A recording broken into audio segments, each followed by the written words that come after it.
ఆ పార్టీ మన వారబడలో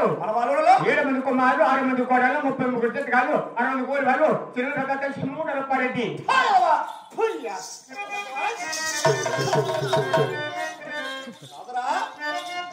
ఇంతవరకు జనాలు ఇంతవరకు సభలో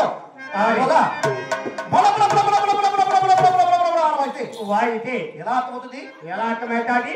వయసోడు ముసలోడు ఎవరు ముసలోడు మీ అమ్మ మూడు ముసలోడు మా అమ్మ ముగ్గురు అంటే